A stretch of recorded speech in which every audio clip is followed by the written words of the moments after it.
This is the Four-Man Rush.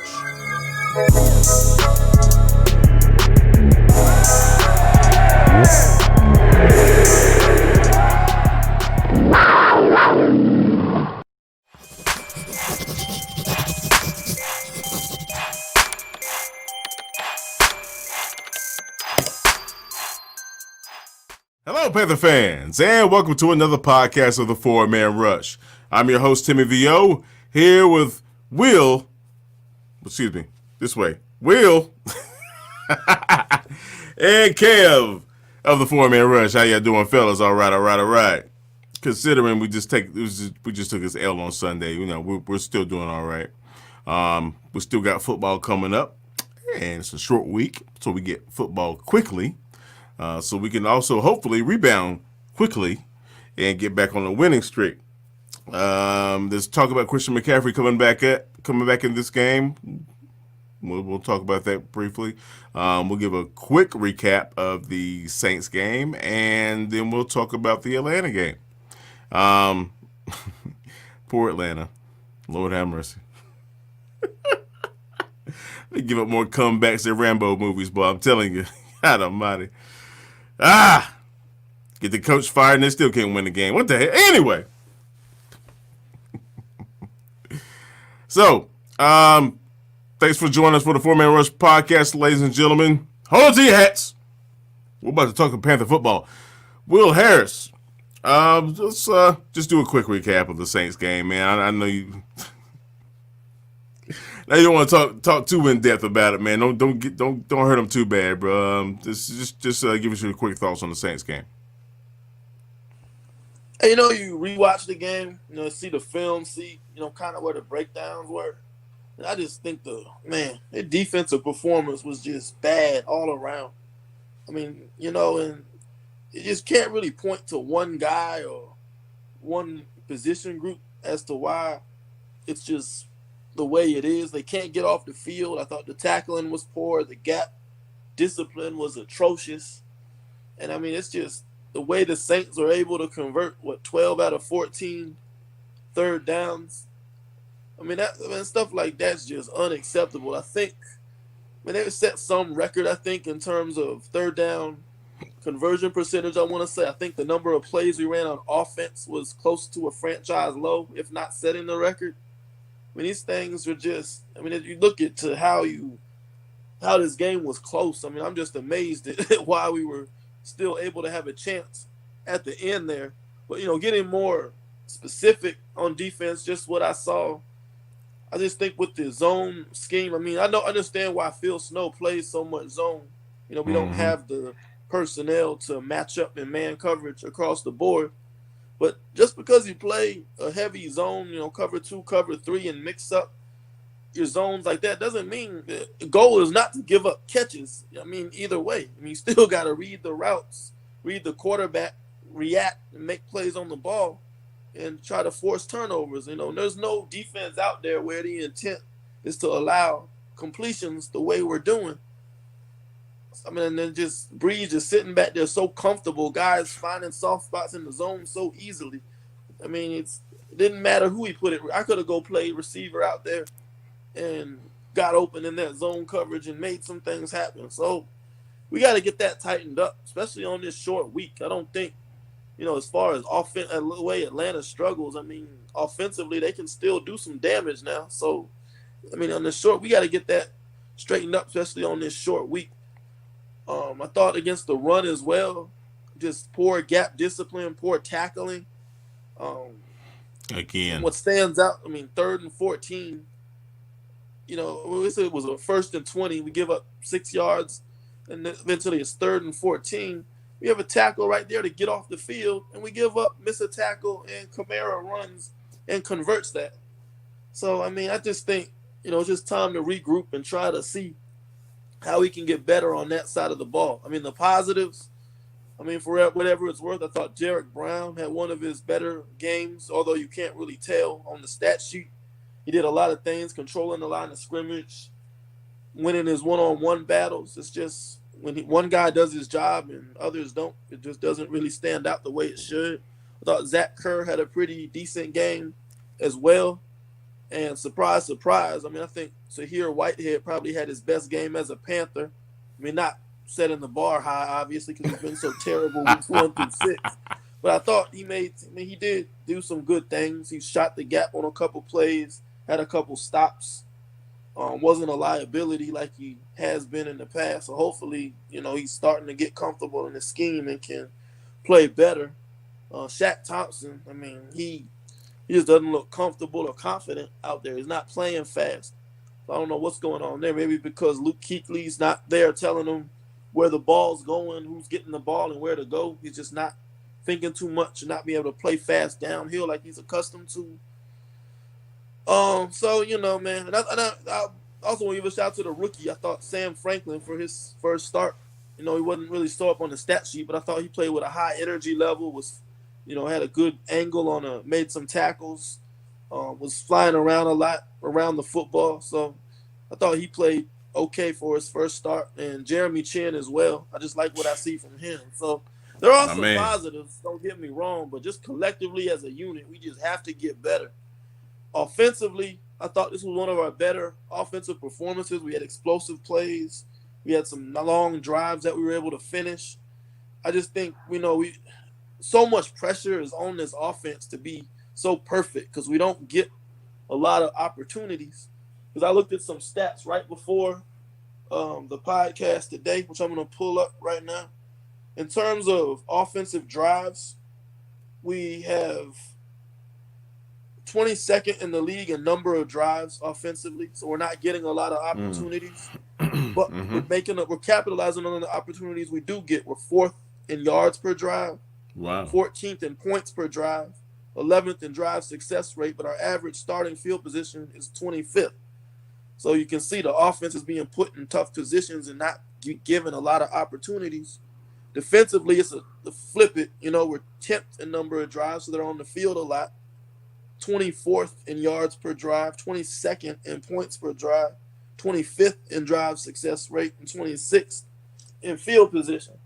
So I just think the way with this defense not being able to get off the field is putting so much pressure on our offense to be perfect and finish every drive. So you just got to get better, man. I mean, the Saints punter was on the sideline, eating popcorn the whole game. He didn't even get to play. Whole game. That's all I got to say, man. It's just ready to move on. Word. Yeah, great breakdown. Kev, what's your thoughts, man? Yeah, well, for me, when I look back at this game, I just see a chance to where the Panthers could have won this game in spite of all the I hate to use the term because he's no longer here, but just simply missed opportunities. Peace to Coach Rivera, man. Right. Who, by the way, we show love here at the 4-man rush. Yesterday he completed his final cancer treatment. He got to ring the bell. So leaving the cancer treatment clinic up there in the DC area. So shouts out to Coach Rivera for still keep pounding, even though he's no longer with us. He kicked cancer in the ass, and he no longer has to take cancer treatment. So much love to you, Coach. We always think about you. But yeah, and just watching the all 22 that came out, I'm just seeing that we're just on so many plays. If one more person would have blocked right, if one more person would have ran this route correctly, if this is the ultimate team game. It takes everybody doing their job for there to be success. Yeah. Now, granted, it's 11 people on the other side whose job is to make sure that you're not successful, and I get that. You're not going to win every single battle, but when the opportunities are there, the openings are there for you to create chances, you got to capitalize on it. Yes, I get that we're in a rebuild and new regime and all that, but football is a game that these players have been doing most of them probably since they were kids. It's still the same thing. Overall, just looking at the play in the trenches here, this was one of the worst games as far as run blocking goes. We only ran the ball 14 times for 37 yards. Let me say that again. We ran the ball 14 times for 37 yards. 37 yards for the game. For the whole game. That's 2.6. I mean, How much of that was on scrambles? Truth be well, told. for Teddy, 2 carries for 10 yards. His longest was 5, whatever that counts for. But listen to this: Mike Davis, 7 carries, 12 yards. Trenton Cannon, 1 carry, 7 yards. Well, Curtis Samuels made the most of his, 1 carry, 5 yards for that touchdown. Miles Hartsfield, who plays also defensive back for us, he got a couple of snaps at running back, 2 carries for 2 yards, and they gave it to Armour, 1 carry for 1 yard. So those are 14 carries that led up to the 37 yards. 1 touchdown. The longest run of the day was 7 yards. As offensive lineman, that's you can't get too much more worse than that. You know, only thing worse than that is having negative yards, which 37 yards, you damn sure you're not too far from it with that type of performance. We understand that we don't have the most powerful, nastiest offensive lineman, but we've seen this offensive line also put in work to where openings were available for our running backs to hit holes. We know that Mike Davis is better than 12 yards, you know, here. Hell, even when Curtis Samuel got a few carries, you know, I've seen him, you know, better do more. I don't know that, you know, Joe Brady was seeing opportunities and just wanted to call more pass plays, but, you know, Will brought it up. We had a franchise low for offensive plays. We only had 42 plays for the whole game, folks. 28 passes, 14 runs, 2-to-1 ratio. And with that, and to only lose by 3 on the road, again, just one of the few negatives you take is this team, they was scrap, they would claw, they would use duct tape, whatever it takes, scotch tape, whatever it takes to try to piece together enough effort to try to at least give ourselves a chance to win. So when I look at it from that perspective, in spite of everything that I mentioned that went wrong, that's the only positive I can have is that this team just finds some way to still put itself in position at the end. The stats aren't really telling how, but you know that's just the team. That's just signs of the team is playing to the attitude of their coach, which is Matt Rule. From a defensive line standpoint, you know, good and bad. Once again, Brian Burns is showing why he's emerging as one of the league's premier edge rushers from the defensive end position. He had 7 tackles. And he dropped ones all the way across. 1 sack, 1 tackle for loss, 1 pass defense, 1 quarterback hit. But he had several other hurries, even though Breeze only had 7 incompletions because he was 29 for 36. But, you know, Brian Burns was the only one providing enough constant heat from the outside. Because when we look at the opposite of Brian Burns, I mean, my God, Stephen Weatherly, where are you, sir? Yeah, he's been missing for the past 3 weeks.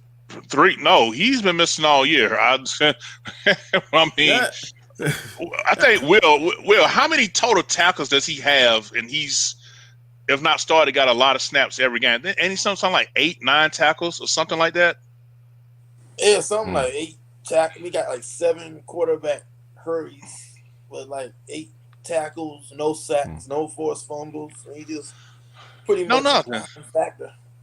Yeah, I mean, this was someone that when I saw him filmed and when we got from Minnesota, I was excited about it. I was one of the people to like, hey, you know, this guy played well. I mean, we have I know Viking fans who were like sad to see this guy go. So I don't know whether, you know, once he secured the $12 million for the 2 years, I'm not sure what it is, but I'm looking at his stat line: 1 tackle, that's it. Nothing, not zeros all the way across. And the first 2 weeks, he showed some flashes of, you know, being in the mix of things, following the ball, things of that nature. But he's been a ghost since then. Right. So I mean, you know, for someone that was counted on to be a contributor and, you know, somewhat of a veteran to this defensive line, I'm highly disappointed in what I'm seeing. Personally, I would like to see more reps for Marquise Haynes. You know, until, you know, we can get you know, Util Gross models back. Yeah. You know, that's just, you know, it.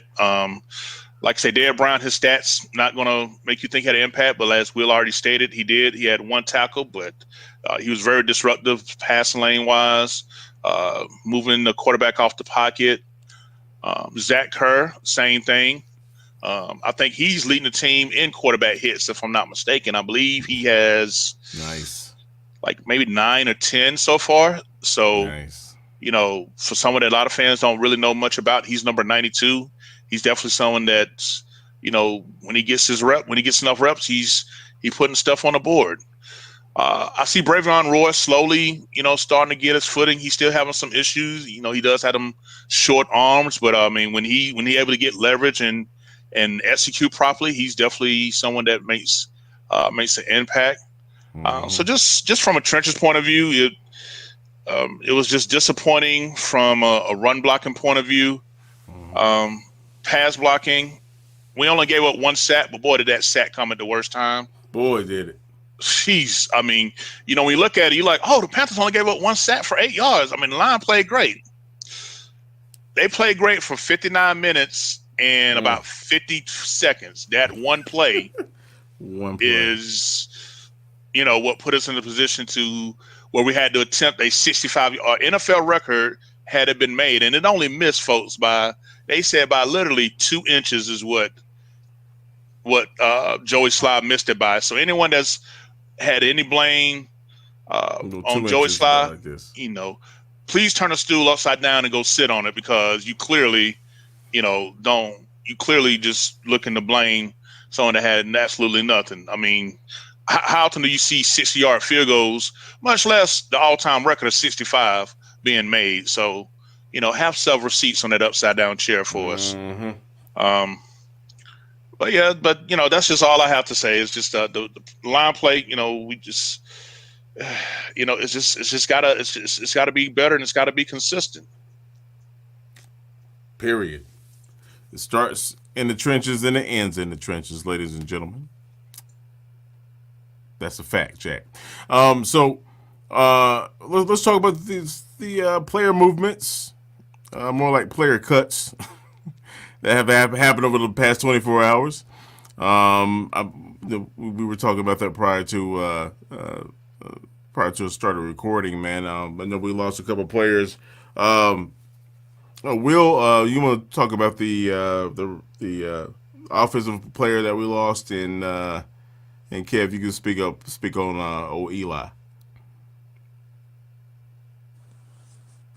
Yesterday they cut Seth Roberts, the wide receiver, number 15. According to Joe Person, they were trying to shop him and trade him before the deadline. I guess they had no buyers. So he eventually just got released yesterday. I mean, ironically, he was just picked up by Green Bay today on their practice squad. Damn. But I mean, I'm not in the locker room or in the meeting rooms. I don't know why specifically he was cut, but just as a fan watching the game, you see some things. And watching the live game, you can see Teddy and DJ and Curtis telling him where to line up, and he's just running all over the place, unsure where to go.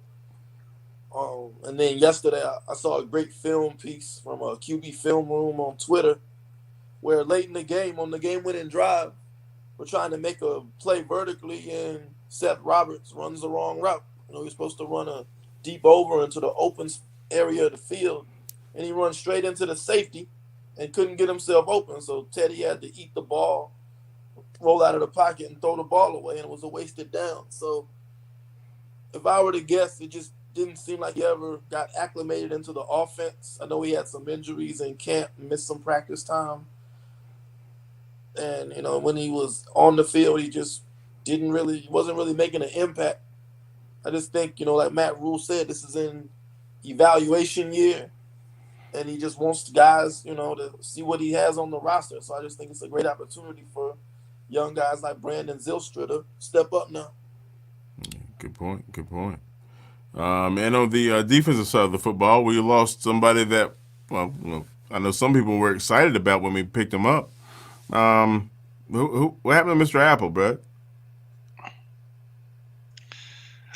Well, for Mr. Apple, it was kind of a savage move here by Coach Rule. During practice on Tuesday, Eli Apple made it known that he felt like that he couldn't go. So Rule's like, all right, we'll go inside and get treated, see yourself for treatment. And sure enough, he left practice to go get treated. And a few hours later, he got that infamous call to hey, bring your playbook up here. We got to talk to you. They he was released. Like, like, damn, coach. you could tell that he's been around Bill Parcells. That's one of his disciples. That's old Bill Parcells type move right there.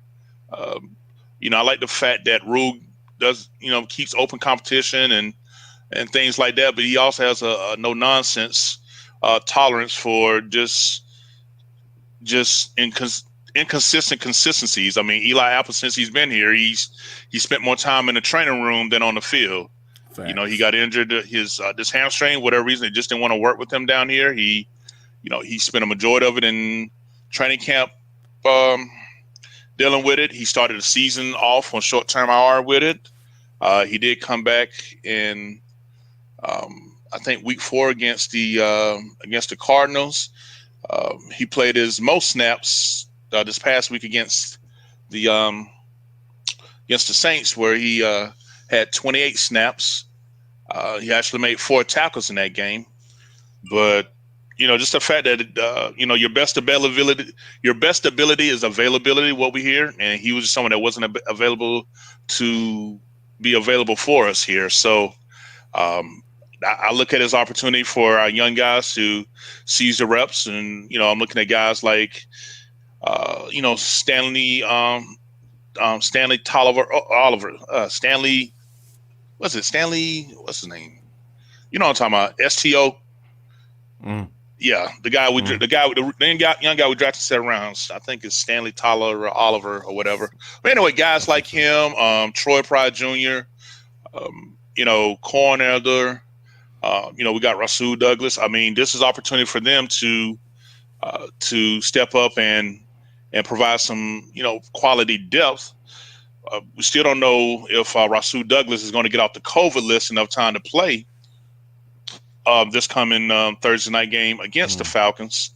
So, the release of Eli Apple is just an opportunity for the young guys to take advantage of open reps and to show what it can do. As like it's been said, this is an evaluation process. So, hey, let's see what you can do. Our only primetime game of the year. Somebody's got to step up. Who wants that opportunity? Real talk. And speaking of opportunity, Thursday, we have an opportunity to take another W in the old division column. So, Atlanta, Bank of America, Thursday night football, folks. What the hell is going to happen? I don't know. It's hard to say what's going to happen. Short weeks are crazy anyway, but, Atlanta, once again, in Atlanta style, Atlanta fashion, gave up another comeback win, and new coaching staff practically, or new head of the coaching staff, whatnot, this, that, and the third. Well, we're going to talk about that real quick. Of course, we've already played Atlanta. We took that W from them in Atlanta. Now they're coming up north to Charlotte. Will, just if you could speak quickly on the defensive side of the football, what we could do, and we'll talk about the offensive side of the football with you, Kev. Well, in the first game, I thought we had a mixed bag on defense. I mean, for the first time, we were able to disrupt Matt Ryan a little bit, hold him to low yards per attempt. I think we got to him. But Brian Burns had a strip fumble. We were able to force a turnover. Mm-hmm. And I mean, he came along a little bit in the second half when they were playing from behind, almost tied the game. But I mean, overall, I was pleased with the pass defense in that first game. I thought the run defense was atrocious. I mean, Ty Gurley made him look like he was back in 2017. Gurley, the way he was just able to run through us. I mean, their backup running back even had some success against us. Sure, and I think that's my biggest concern about this game. I don't think it's anything fancy or any fancy breakdowns or anything like that going into it. It's just, can we stop the run, maintain proper gap discipline, tackle, and get off the field. Give our offense some more opportunities. I mean, it's really nothing more to it. I mean, we're in week, what, 8 now? We're still Yep. having the same problems that we had against the Raiders. I mean, I know, it's a young team and all of that. They're still learning how to play together, learning the system, yada, yada, yada, in a rebuild year. But you at least want to see guys get better as the season goes on. They're going to start to click and start to play better football and gain some momentum so we can have something to look forward to next year. But, I mean, just seeing the run defense, the same thing every week, just getting gassed like this, they're going to get tired of this at some point. Exactly. And, I mean, it's really nothing fancy about it. It's, maintain your gap, don't get blown off the ball. I mean, linebackers have to read and react quicker, and just be where you're supposed to be. I mean, I think that's the biggest thing because, I mean, I think in the second half against Atlanta, the first game, we only had 3 offensive possessions. And I think we punted twice, and then the last possession was great. We were able to control the clock, but when we should have blew them out, that should have been a blowout. But they just came out in the second half, ran the ball, set the tone, and just kept our offense on the sideline. So I just think it's a question of, can we just get off the damn field? I want to see DJ Moore, Robbie Anderson, Curtis Samuel go out there and make plays. I mean, if we get Christian McCaffrey back, I want to see CMC in action. I'm not trying to watch Tahir Whitehead and Trey miss tackles all night, man. Get off the damn field. Mm-hmm. So that's that's basically, where it comes down to me with the defense is, can they stop the run and get off the field? And I think we're in for a bigger challenge this week against Atlanta than we were the first game because guess who's coming back? Julio Jones is expected to play Thursday. Oh, so, I mean, that's another challenge that our defense is going to have to face. Jones and Ridley likely are going to be on the field together again. So, man, it's just time to buckle up and start to show some improvement on this side of the ball, man. I mean, it's getting ridiculous at this point. It's our inability to stop teams on third down. I think we're 31st in the league on third down conversion percentage, just how easily quarterbacks are able to slice up our zone defense. I mean, you watch Nick Foles last night compared to when he played us. I mean, he was terrible last night. I mean, the Rams, made him look ordinary. I mean, we basically revived his career against us, just being able to make those easy completions in those big holes in this zone defense we keep running. So I just want to see guys fly around, make plays on the ball, win on third down, be stronger in gap discipline and tackle better. Can we get a better defensive performance this week is what I'm looking for. Great way to put it. Can we get it fucking done? Period. Ah, man. Kev, offensive side of the football, what do we need to do to smack a dirty bird in the mouth? Yeah, well, one thing that we need to do is that we need to definitely duplicate the pass protection that we had against the Atlanta Falcons the first time around. That was something that was week 5, if I'm not mistaken. Yeah, I think Teddy was clean for that game, so that would be something that I would like for us to be able to duplicate and do again. Also, what I would like to see is I would like to see us come out and just really, run the ball down their damn throat. The remnants of this hurricane that's pushing through, supposed to be blowing through, so they're calling for it to be 80% chance of rain on Thursday night. So, as someone that played in the trenches, this what I want. Old slop fest where it's just gut and grinded out. Big boy against big boy. Let's play in the mud. Let's get dirty here. That would be something that I would like to see our offensive line do, because when you look at the personnel, that we're going up against, outside of Grady Jarrett on the defensive line, there's really no one that, I ain't gonna say they don't have talent, but no one that's so far this year that's been any type of threat. And I know that they're looking to come up for some payback. Their fans, been tweeting and chirping about it. So from an offensive point of view, I would like for us to just pretty much come out here and just punch them in the mouth, like show them what it's like to have a ball ran down their throat like they did to us in Atlanta. That would be something I would like to do, and allow that to, set up play action where we can take advantage of their secondary, which, since they got a couple of players back, have been playing a little bit better. Their first round pick, the cornerback out of Clemson, AJ Terrell, if I'm not mistaken. I mean, he's someone that's been getting praised as far as playing well lately. I think another one, what's his name, Ricardo, I believe, their other cornerback. So, they're going to be healthier than what they've been the last time that we faced them. But here, like I said, at week 8, that shouldn't be something that we should concern ourselves about. The bottom line is we have an opportunity to go 4-4 on a short week, and gives ourselves 10 days to heal and get some players back, and hopefully get them off the COVID list, before we make that big matchup to the defending Super Bowl champs at their place. So to have a chance to go 4-4, especially with Chris McCaffrey only been able to participate in one full game, would say a lot about this team. So I just look at it as an opportunity for us to really, I would like to see us really run the ball and to set up play action as a way to take advantage. The Falcons under Raheem Morris, they seem to be more aggressive. So I like to see us, take advantage of that aggression and to really catch them with their quote unquote pants down per se, with certain schemes that they do.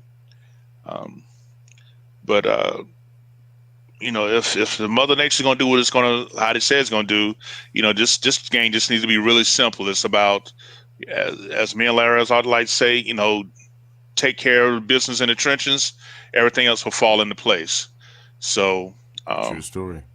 Yeah. So, there's rumors of McCaffrey possibly may have a chance because he was designated to return. So that means anytime between now and the next 21 days, he could come back. And as of right now, we only have 50 players on our roster. So Wow. he would, so he would definitely have a opening here. But as we discussed earlier, keeping him on a pitch count, particularly if the field conditions are not going to be at their best or ideal, is something that I would suggest. And if the weather is bad, coming off a ankle sprain, I would sit his ass down and we'll see you out in KC. Absolutely. I don't think, and Tim, I mean, you're someone that deals with the body, high ankle sprain coming back in the rain. I don't think that's ideal, especially with someone that likes to plant and cut and all that stuff. I don't think that'll be a good thing for McCaffrey, right? Precisely. Absolutely not. Yeah. You don't want to, especially strong, powerful lateral movement pushing off. And yeah, bro, you don't want to re-aggravate that shit. And you're not going to have a solid surface to plant on that accord either. So, yeah, totally agree with you on that, bro. Yeah, totally agree. Go ahead, Kevin. Yeah, but yeah. So for me, we can this game could be simple as punched in the mouth, or punch him in the mouth first, punch in the mouth early, and punch him in the mouth often. We don't have to make this complicated. It's going to be a short week. Players probably not going to be really doing any pads popping until the game Thursday. Probably just going to be a bunch of walkthroughs, done today and tomorrow, and leading up to the game. And I just see this as a chance for us to still have somewhat of control of what to do. If we can go 4-4, then I'm gonna start thinking this team could have a chance to possibly have a winning record this year. I had said before the season start, absolute best case is 9-7.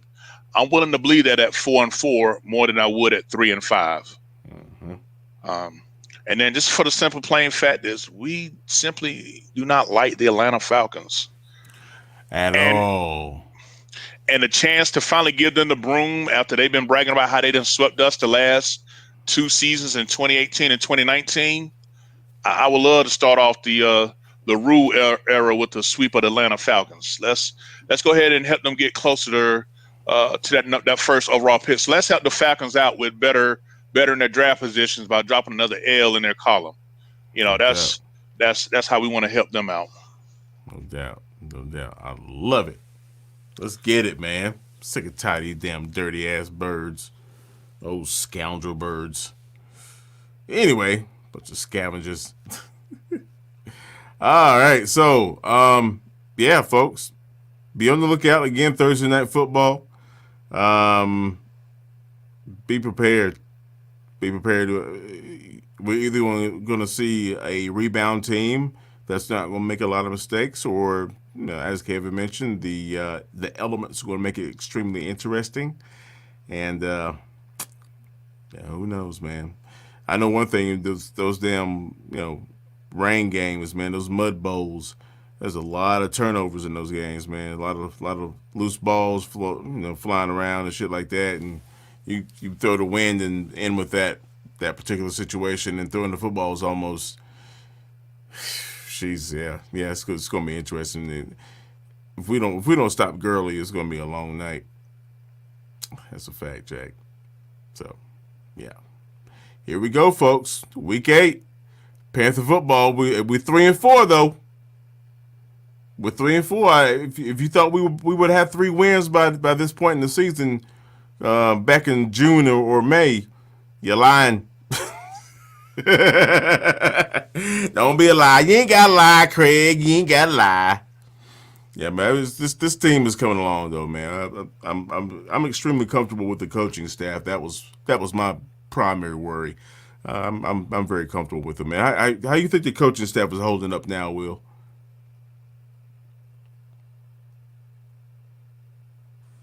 I'm impressed with what they've been able to do so far. I mean,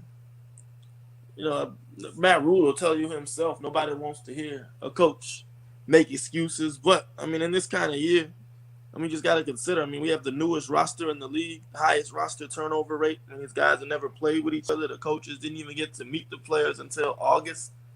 And they were just able to put a team together to go out there and be competitive like this. It has to give you something to look forward to in that regard. I think Joe Brady, unfortunately, might be doing too well with our offense that he'll be a hot coaching candidate next year. He might be a one and done here in Carolina. But I think Phil Snow on the defensive side of the ball, he's working with what he's working with, man. He has a very young talent on defense that he can't put too much on their plate. He has to keep his playbook very simple so that they can be good at a few things instead of trying to throw everything at them, make them learn a bunch and have them overthinking and be even worse than what they are. So he's working with what he's got. And I think, statistically, they're not a terrible defense. They just have areas where they got to get better, and that's just trying to get off the field on third downs has to be the focus now. And I think and when we say third down, I think it comes down to the first 2. When you make it third and manageable, we got to get opponents out of those situations. So by stopping the run on first down and forcing a 2nd and 12 and, force them into those 3rd and 12s, 3rd and 14s, 3rd and 8s, longer conversion attempts, I think you'll see that aspect of the game improve. But as long as they're getting 3rd and 1, 3rd and 2s, and 3rd and 3s, I think those are just become, as their offense is on schedule, and they're going to be able to make those conversions. So I just think it's things like that Phil Snow and his defense can address to just take that next step and be better than what they've been. But overall, I've been pleased with both coordinators and what Matt Rule has been able to do with this team. Yeah. You're here. Well, all right, ladies and gentlemen, seems like we've covered all the bases and dotted all the I's and crossed the T's and all that other good stuff. Kev, you want to hit him off with the parting shot? Yeah, first and foremost, as always, thank each and every fan that tunes in and listens to the 4-Man Rush podcast, who supports the Four Man Rush on all of our social media accounts. We're gonna always thank you guys because you guys inspire us to put in the time, the work, and the sacrifice to put this content to you in a way that's really not being done elsewhere. So I always want to thank you guys. And we're just looking forward to seeing this team get to 4-4, and be on the lookout for our latest All 22 that'll be happening, which happens every Wednesday night shortly after 9 o'clock. Definitely look forward to doing that as well. Showing you guys the details of what went right or what went wrong with key points in the game. So that's something we look forward to doing with you guys every Wednesday night. And of course, catch us every post game, and we'll be doing post game this Thursday night as well. Yep. So after the game is over, come back and holler at us, and hopefully we'll be having some hot sauce on them dirty birds we eat. Hopefully. Shit, one little bit of that coleslaw on mine, man. A little bit. You know what I'm saying? Oh man, yeah.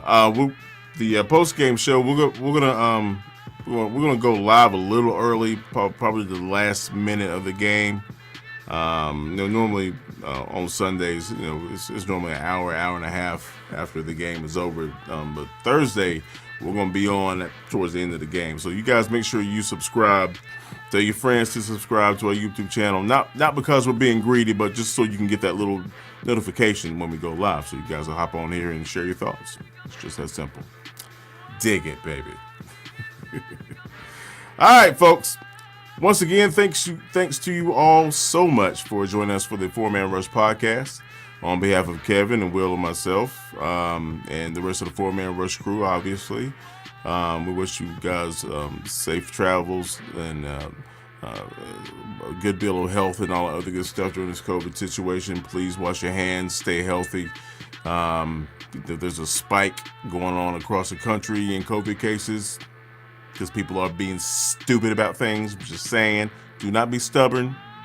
Do not. Diligence, discipline will get you through this entire situation, and you'll be looking back like, ha! Remember that shit? Right on. And we're gonna be right Wear here your with damn you. mask, people. Wear your damn mask. Tell That's them, all Kevin. they're already saying that people would simply just consistently wear their masks, that we can prevent about 180,000 deaths. I mean, it's really that damn simple. Wear the mask. Stay the hell away. Don't be all in these parties and gatherings and. That's it. It's really that simple. Just that simple. Just wear the mask, man. Yeah. Just cover up. It's that simple. Just that simple. But, yeah. Whether you're listening to this podcast in the morning, afternoon, and the evening, you should listen to what Kevin says. Wear your fucking mask. And as always, keep pounding, baby. And that's a clear. Word up to the bird up. I'm gonna tear them birds up. Damn right.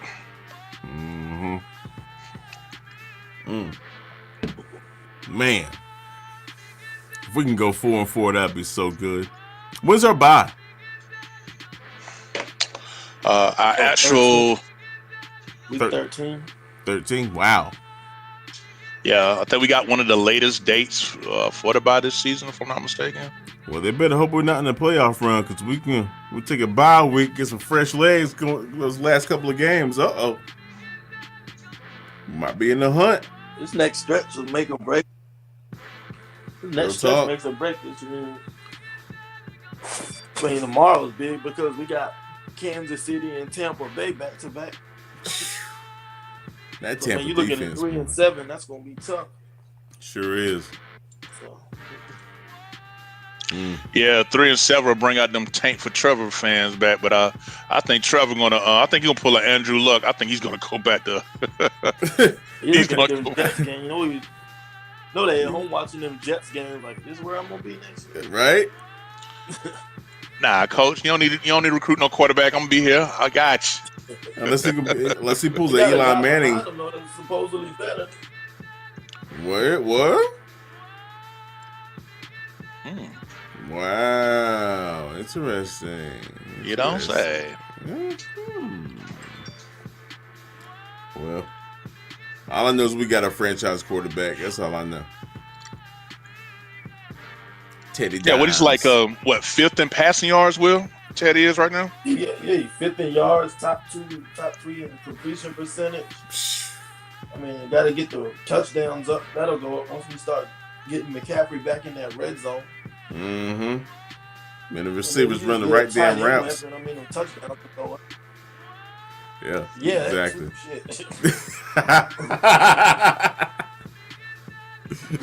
Man. Oh my God. Now Shane Cam gone and we still talking about routes. Ain't that some shit?